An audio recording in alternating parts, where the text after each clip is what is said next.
Hi అండి. నమస్తే. Welcome to new vlogs by Narmada. ఈరోజు వీడియోలో డిష్ వాషర్ కొనాలి అనుకునే వాళ్ళకి గిన్నెలు మార్చాలా? ఇలా చాలా డౌట్స్ అయితే ఉంటాయి కదా! అవైతే క్లారిఫై చేసుకుందాం. ఇదొచ్చేసి Lloyd 14 plates dish washer. Just మనం మెతుకులు, గిన్నెల్లో ఏది కూడా వేస్ట్ లేకుండా జస్ట్ వేస్ట్ తీస్తే సరిపోతుంది. మనం నీట్‌గా క్లీన్ చేయనక్కర్లేదు. అలా వేస్ట్ తీసేసి ప్లేట్స్ ర్యాక్‌లో ప్లేట్స్ అండ్ మిల్క్ గిన్నెలు కూడా పెరుగు ఇదేదైనా గూడా కొంచెం జస్ట్ లైట్‌గా స్క్రబ్ చేసేసి పెట్టాలి. మెయిన్‌లీ అల్యూమినియం గిన్నెలు పెట్టకూడదు అనైతే అందరూ అనుకునే మాట.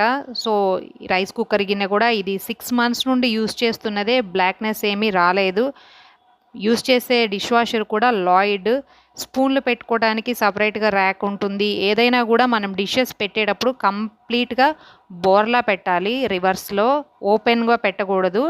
ఇలా పెట్టేసి మనం టాబ్లెట్స్ కానీ, పౌడర్, లిక్విడ్ ఏదైనా యూజ్ చేసేటప్పుడు జస్ట్ ఈ ర్యాక్స్ అన్నీ క్లోజ్ చేసి డోర్‌లో ఇక్కడ టాబ్లెట్ పెట్టడానికి ఉంటుంది. అది టాబ్లెట్ పెట్టేసి క్లోజ్ చేయాలి.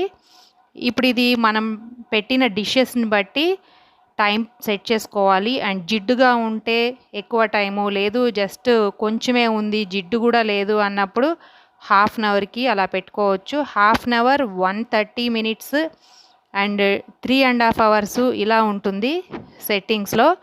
సో, మనం 1½ అవర్ మనం పెట్టిన డిషెస్‌కి ఉన్న జిడ్డు కానీ అలా బట్టి టైం సెట్ చేసుకొని పవర్ బటన్ ప్రెస్ చేస్తే కంప్లీట్‌గా డ్రై అయిపోయి టైం అయిపోయాక half an hour or 1 hour మనం పెట్టిన టైం అయిపోయాక వేడి వేడిగా పొగలతో హాట్ వాటర్‌తో క్లీన్ చేసి డిషెస్ అయితే వస్తాయి.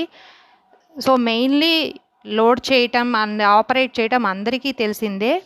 ఈ అల్యూమినియం గిన్నెలు కూడా డిష్ వాషర్‌ని 6 మంత్స్ నుండి యూజ్ చేస్తున్నా బ్లాక్‌నెస్ గానీ అలా ఏం రాకుండా ఉన్నాయి. సో, మనం ఏ గిన్నెలైనా యూజ్ చేసుకోవచ్చు అనే దానికి నేను ఈ వీడియో అప్లోడ్ చేస్తున్నాను.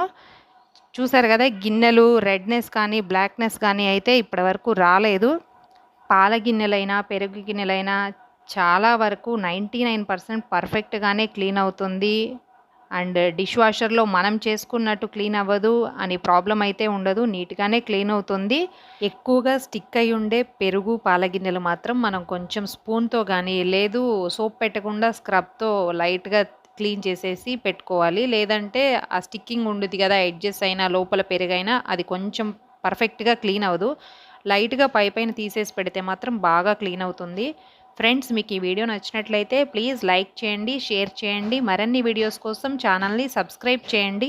Thanks for watching.